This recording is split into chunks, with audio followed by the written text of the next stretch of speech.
Hello everyone, here's the fall update for Transhumance. And before you ask, no, it's not too late. Winter only starts the 21st of December. This time, there will be news on the tutorial level, the third level, and tweaks of the gameplay.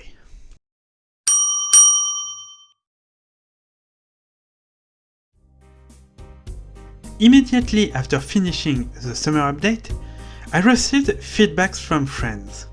A lot of them pointed out issues of clarity, that it was hard to get how the game was meant to be played. To fix these issues, I put the creation of the third level on hold and started working on a tutorial that would explain the basics of the gameplay. I made it as a dream sequence where the player would follow a linear path that would introduce the core mechanics one by one. Being a dream, I could have a more extravagant environment, so I made the level from a series of clouds. When I had this level tested, the feedback was positive and it succeeded to make the game easier to grasp. With this second wave of testing, I also received feedback that the camera made some people lightheaded. This couldn't do, so I had to find a fix as soon as possible. After a few research, I identified 3 key points. The field of view was too narrow, the camera was too close, and its speed matched the player too closely. Once I finished rebalancing the camera with those points in mind, I realized it made the character feel much faster.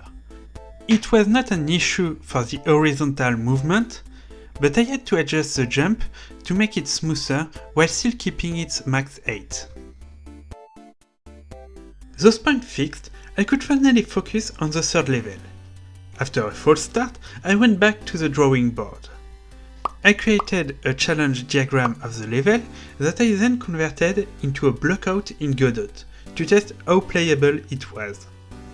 Once I was sure it was possible to finish, I went into Blender and created the environment. I wanted to give it a feeling of a deep canyon, so I textured the environment with multiple layers of colored stone. I then imported this environment to Godot, and I added the final touches: houses, gameplay elements, NPCs, and a few decorations. Speaking of gameplay elements, I added 2 to the level: a pushable block and a bubble that could move the player and entities up. When I felt like the level was possible to finish, I made an early build and sent it to friends, so I could check if it needed any further improvement. So, what next then? For one, I still believe the third level needs some additional polish, so I will spend time gathering feedbacks and adjusting it. But I don't want to get stuck on this for too long. I still have 2 levels to make, and I already started working on their concept. After those 2 levels are finished, I will probably enter a phase of polish to make the game overall more enjoyable. Don't forget to join the Patreon if this project interests you.